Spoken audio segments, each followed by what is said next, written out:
तो दोस्तों आज मैं साल 2017 में रिलीज हुई मूवी हाउस ऑफ विच की स्टोरी को एक्सप्लेन करूंगा, जिसे डायरेक्ट किया है एलेक्स मर्किन ने और इस मूवी की IMDb रेटिंग 4.3 है।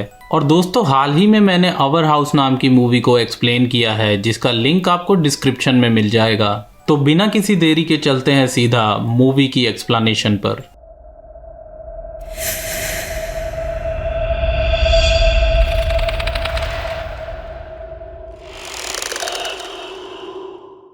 कहानी की शुरुआत होती है हैलोवीन के एक दिन एक लड़के से, जो कि साइकिल चला के एक सुनसान लेन से होते हुए एक बड़े से गेट के सामने पहुंचता है, जहां पर नो ट्रेसपासिंग का साइन लगा होता है। उसी गेट के पीछे एक बड़ा सा घर और एक बड़ा सा लॉन था। फिर हमें ये पता चलता है कि उसे एक लड़की ने बोला है कि अगर वो उस हॉन्टेड घर के नंबर्स निकाल के लाएगा तो वो लड़की अपना नंबर उसे देगी। तो वो उस प्रॉपर्टी का गेट खोलकर अंदर जाता है और फिर उस घर में घुसने से पहले अपने पॉकेट से एक स्क्रू ड्राइवर निकालता है। घर का नंबर था 616। वो पहले 6 से शुरू करता है, जो कि नीचे गिर जाता है। जब वो उस 6 नंबर को उठाने जाता है तब कोई उसे अंदर की तरफ धक्का दे देता है। तभी उसके सामने से एक शैडो पास करती है, पर उसको वहाँ कुछ भी नहीं दिखाई देता। जैसे ही वो वापस जाने के लिए बाहर मुड़ता है तो कोई अचानक से उसी वक्त उसे अंदर को खींचने लगता है और दरवाजा अपने आप बंद हो जाता है।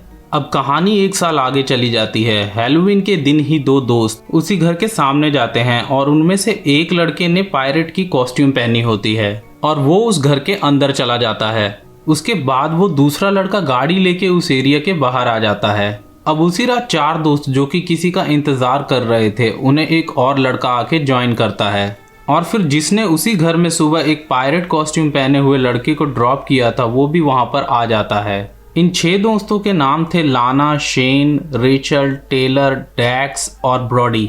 रास्ते में जाते वक्त उनको फिर से रात के समय एक सुनसान सड़क से होकर गुजरना पड़ता है। शेन, रेचल और लाना गाड़ी के पीछे के हिस्से में बैठे थे और तब हमें पता चलता है कि उन्हें भी इस घर के बारे में यही बताया गया था कि ये घर हॉन्टेड है। पर रेचल बोलती है क्योंकि उस घर में कई सालों से कोई नहीं रहा और इसीलिए इस घर को लोग हॉन्टेड बोलते हैं। और रेचल भी इस बात पर बोलती है कि इस शहर से पहले वो जिस शहर में रहा करती थी, उस शहर में भी एक बूढ़ी औरत रहती थी जिसके पास कई सारी बिल्लियां थी, जिसकी वजह से लोग उसे ओल्ड हैग और विच बोला करते थे। और हर शहर में ऐसा एक घर जरूर होता है। थोड़ी देर बाद वो लोग वहां पहुंच जाते हैं। फिर ब्रॉडी अंदर जाके उनके साथ डोर नॉक करता है और पूछता है कि क्या कोई अंदर है। फिर दरवाजा हल्के से खुलता है। ऐसा लगता है कि दरवाजा पहले से ही अनलॉक था। वो मुस्कुराते हुए सबको देखता है और अगले ही पल उसको कोई अंदर खींच लेता है।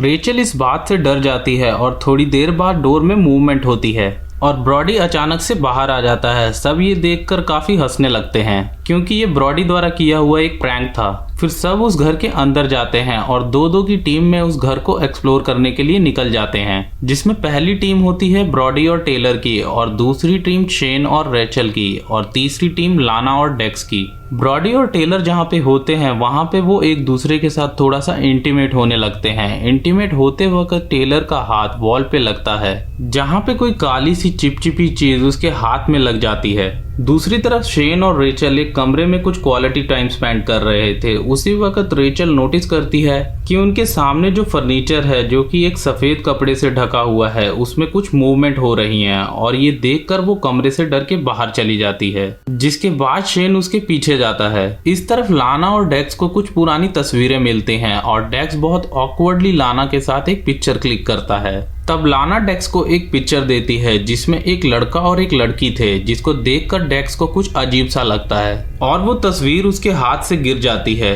तभी ब्रॉडी और टेलर वहां पे आ जाते हैं और पूछते हैं कि क्या हुआ। तब डेक्स जवाब देता है कि तस्वीर में कुछ गड़बड़ है और वो लाना के हाथ से वो पिक्चर वापस लेके पीछे की तरफ स्टेप्स लेता है और एक ग्रामोफोन से टकरा जाता है। ग्रामोफोन अपने आप बजना शुरू हो जाता है। तब तक शेन और रेचल भी वहां पर आ जाते हैं, पर सभी लोग इस चीज को बहुत ही नॉर्मली लेते हैं और वापस से आसपास घूमना शुरू कर देते हैं। लाना को एक औरत की तस्वीर दिखती है जो कि उसे अपनी तरफ आकर्षित करती है, पर उसी वक्त उसको लगता है कि ग्रामोफोन से थोड़ी दूर एक सफेद कपड़े से कवर्ड चेयर पर कोई बैठा हुआ है। वो तस्वीर को अपने हाथ में लेकर जब देखती है तो उसे वहां कोई नहीं दिखता, पर जब वो तस्वीर को उसी जगह रख के मुड़ती है तो उसे कुछ काले साए की तरह चेयर से उठता हुआ दिखाई देता है। वो जोर से चीखते हुए अपने घुटनों के बल बैठ जाती है। तभी हम देखते हैं कि रेचल उसके पास आ जाती है और बाकी सब भी उसी की तरफ बढ़ने लगते हैं और अचानक से हम देखते हैं कि उसकी नाक से खून बहना शुरू हो जाता है और वो सभी को बताती है कि उसने कुछ देखा है, पर कोई भी उसकी बात का भरोसा नहीं करता। जिसके बाद लाना डिसाइड करती है कि वो वापस से चली जाएगी, पर जैसे ही वो दरवाजे को खोलती है वो अपने आप ही बंद हो जाता है।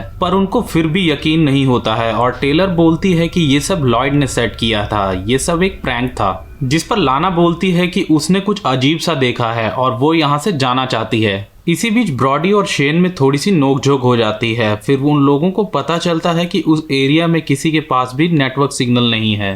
अब ब्रॉडी दरवाजा खोलने की कोशिश करता है पर दरवाजा बंद होता है। सभी लोग उस दरवाजे को खोलने की काफी कोशिश करते हैं पर दरवाजा नहीं खुलता। फिर डेक्स बोलता है कि दरवाजा नहीं तो विंडो से ट्राई करते हैं, पर जब वो लोग विंडोज चेक करते हैं तब उन लोगों को पता चलता है कि विंडो को किसी ने वुडन लॉक से बंद कर दिया है। इसी बीच टेलर एक मिरर से कपड़ा हटा देती है और अपनी तरफ किसी को बढ़ता हुआ देखती है। वो लाना से डर कर पूछती भी है कि वो चीजें जो तुमने चेयर के पास देखी थी वो कैसी थी, पर सब इसी बात को बहुत लाइटली लेते हैं, ये सोच कर कि ये सब सेटअप लॉयड का किया हुआ है। पर कुछ देर बाद जब टेलर अपनी उंगलियां उस मिरर पर लगाती है तो कोई उसका हाथ खींचना शुरू कर देता है और तभी ये सभी लोग उसका हाथ खींचकर बाहर की तरफ निकालते हैं। जिसके बाद टेलर तो ठीक थी पर उसके हाथ की उंगली कट गई थी। शेन अब पैनिक होकर दरवाजे को चेयर से मारता है। चेयर तो टूट जाती है पर दरवाजा वैसे का वैसा ही रहता है। वो लोग की होल से देखते हैं कि घर के बाहर 4 लोग गाड़ी से आए हुए हैं। जिसके बाद डेक्स, शेन और ब्रॉडी उनको चीख चीख कर बुलाने लगते हैं, पर घर के बाहर कोई आवाज नहीं जा रही होती है तो वो लोग वहां पर कुछ अंडे फेंक कर चले जाते हैं। जब ब्रॉडी, डेक्स और शेन अंदर आते हैं तो टेलर के पास उनको लॉयड की चीखें सुनाई देती हैं। वो लोग उस आवाज को फॉलो करते हुए ऊपर जाते हैं। जिसके बाद वो 6 लोग 3-3 की टीम में बट जाते हैं। वो हर कमरा जो शेन और लाना खोलने का ट्राई करते हैं वो सभी बंद होते हैं, पर एक कमरा जिसके सामने लाना होती है वो अचानक से खुल जाता है। ये कमरा दिखने में लाइब्रेरी की तरह होता है। जिसके बाद शेन, लाना और रेचल अंदर जाते हैं। थोड़ी देर बाद उनको एनाबेल फॉस्टर का डेथ वारंट मिलता है, जहां पे ये लिखा था कि उनको अक्यूज किया गया था विचक्राफ्ट के लिए। अब रेचल को बाहर एक शैडो दिखाई देती है और वो उसे फॉलो करते हुए बाहर चली जाती है। अब नेक्स्ट सीन में हम टेलर, डेक्स और ब्रॉडी को एक किचन में देखते हैं, जहां पर डेक्स के फोरहेड पर एक अजीब सा घाव बन चुका था और ब्रॉडी को वहां पे स्टोव पर रखे कुछ यूटेंसिल्स मिलते हैं।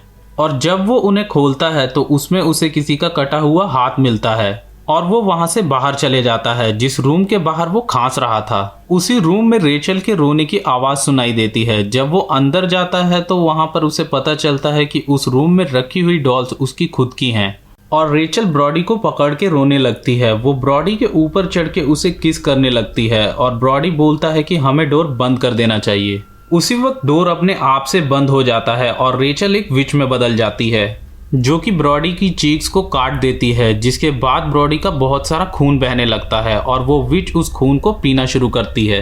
दूसरी तरफ शेन के फादर लाना के माँ के कैफे में जाते हैं और वहाँ वो उससे शेन के बारे में पूछते हैं। लाना की माँ बोलती है कि लाना बहुत पहले रेचल के साथ निकल गई थी, जिसपे शेन के फादर बोलते हैं कि ये मेरा लास्ट स्टॉपेज था, मैंने सबसे पूछ लिया है पर उन लोगों का कुछ भी पता नहीं। जिसके बाद लाना की माँ बोलती है कि अगर आपको वो मिल जाए तो आप मुझे भी इन्फॉर्म कर दीजिएगा।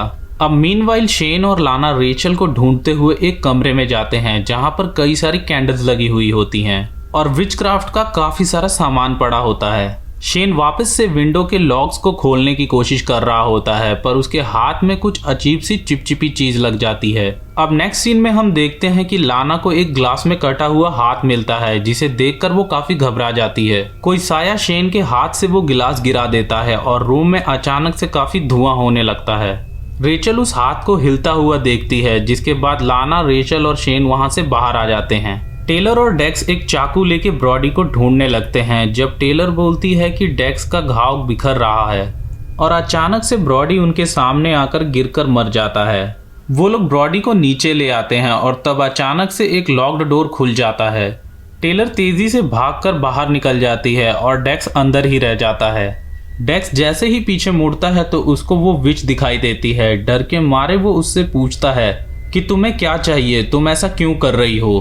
तब ब्रॉडी की लाश अपने आप खड़ी हो जाती है। ब्रॉडी तो ऐसे दिख रहा था कि जैसे उसे किसी ने मारा ही नहीं, और वो आके डेक्स को एक कमरे की दूसरी तरफ फेंक देता है। रेचल का हाथ कांच पे लगने की वजह से उसी कमरे में कट गया था और वो सड़ भी रहा था। अब ये तीनों थके हुए सीढ़ियों पर बैठे होते हैं। तभी उनको वापस से लॉयड की आवाज सुनाई देती है। वो लोग उन आवाजों को फॉलो करते हुए बेसमेंट में जाते हैं, जहां उन्हें लॉयड एक केज में बंद मिलता है। जैसे ही वो उस केज को खोलने की कोशिश करते हैं तो डेक्स वहां आकर बोलता है कि ब्रॉडी अब नहीं रहा। इसी बीच रेचल और लाना को एक वेंट पैसेज मिल जाता है और वो लोग उसी के अंदर चले जाते हैं। जैसे ही वो लोग उस पैसेज के एंड में पहुंचते हैं तो कोई रेचल के नाखून को एक एक करके निकालने लगता है और उसको खींच लेता है, जिसके बाद लाना वहीं पर बेहोश हो जाती है। दूसरी तरफ वो केज को शेन और डेक्स सक्सेसफुली उठा तो देते हैं, पर विच आकर केज को लॉयड के ऊपर गिरा के उसे मार देती है। बेहोशी की हालत में लाना को कई सारे खतरनाक विजन्स आते हैं, जिसमें से एक में उसको विच हॉन्ट करती है। जब वो पीछे की तरफ घूमती है तो तब उसके सामने डेक्स और शेन होते हैं। फिर वो लोग रेचल को ढूंढने जाते हैं, जहां पर रेचल बहुत ही बुरी हालत में वॉशरूम में खुद को खड़ी देख रही थी। जहां पर रेचल की कंडीशन बहुत ही ज्यादा खराब थी, उसके हाथ में स्किन नहीं थी। और जब वो शेन को देखती है तो वो उससे पूछती है कि क्या तुम अब भी मुझसे प्यार करते हो। वो हाँ में जवाब देती है, पर अफसोस रेचल उसी के सामने मर जाती है। इसी बीच वो विच वापस से उन पे अटैक करती है, जिसके बाद वो लोग वहां से भाग के खुद को एक कमरे में बंद कर लेते हैं। जिसके बाद डेक्स बेसमेंट में भाग के जाता है और वहां पे हेस्टैक्स में आग लगाता है। उसका ये प्लान होता है कि वो पूरे घर में आग लगा देगा, पर वो विच आकर उसको वहीं मार देती है। फ्रस्ट्रेट होकर शेन विच के विचक्राफ्ट वाले रूम में जाता है और वहां रखे सारे ग्लास के स्पेसिमेंस को तोड़ देता है। लाना अपनी शक्ल को ढककर शेन को रोकने की कोशिश करती है, पर तब तक वो विच वहां पर आ जाती है। वो शेन को धक्का देती है और लाना को टूटे हुए विंडो से बाहर जाने को बोलती है और लाना निकल जाती है। अब उसके बाद लाना एक स्वैम्प में निकलती है। अब शेन के फादर पुलिस ऑफिसर की टीम को लेकर उन बच्चों को वहां पर ढूंढ रहे थे। लाना स्वैम्प से निकलकर चिल्लाने की कोशिश भी करती है, पर सब कुछ बेकार हो जाता है क्योंकि वो विच उसको डुबा देती है। पर उस ऑफिसर को इस चीज की भनक लग चुकी होती है। वो जब अगली सुबह वहां चेक करता है तो उसको वहां पर लाना की बॉडी मिलती है। लाना की पल्स नहीं चल रही होती हैं। वो लोग उसे कॉम्प्रेशन देकर वापस लाते हैं और उसके बाद लाना को शहर में लेके आया जाता है। और वो विच हमें पहली बार उस घर से निकलते हुए दिखती है और हमें ये पता चलता है कि जिस को भी उसने मारा है उन सब से उसने कुछ ना कुछ जरूर लिया था। और वो पहली तस्वीर जो लाना ने देखी थी वही असल में विच होती है। और ये मूवी यहीं पर खत्म हो जाती है। दोस्तों, इस मूवी की एंडिंग काफी ज्यादा ट्विस्टेड थी, लेकिन एंड में पुलिस ऑफिसर किसी तरह उस लड़की को बचा तो लेते हैं, लेकिन ये पॉसिबिलिटी हो सकती है कि वो खुद भी एक विच में कन्वर्ट हो चुकी थी, क्योंकि वो एक पुलिस ऑफिसर को भी मार देती है और एंड में वो एक टीनेजर के रूप में रास्ते पर घूमती रहती है। जिसके बाद एक नरेशन में बताया जाता है कि वो विच बन के टीनेजर्स की बॉडी को खुद की जान बचाने के लिए इस्तेमाल कर रही थी, जो कि मूवी की एंडिंग को काफी ज्यादा क्लियर कर देता है। तो दोस्तों, ये था Hindi explanation house of the which movie का। और दोस्तों, आप लोगों के साथ एक इम्पॉर्टेंट अपडेट शेयर करनी थी। हमारी लास्ट अपलोड की हुई वीडियो का कमेंट सेक्शन डिसेबल कर दिया गया है। अब YouTube से बात करने पर पता चला है कि मैंने उस वीडियो में किसी माइनर यानी कि चाइल्ड को फीचर किया है और ये same problem haunting tube channel के साथ भी हुई थी। अब मुझे तो नहीं लगता कि YouTube इस चीज पर वर्क करेगा। तो आप लोगों में से जिन जिन लोगों ने मेरी लास्ट वीडियो देखी है तो उसके कमेंट भी इस वीडियो पे कर दीजिएगा। वीडियो को लाइक और चैनल को सब्सक्राइब जरूर करें। तब तक के लिए मैं मिलता हूं आपसे नेक्स्ट वीडियो में।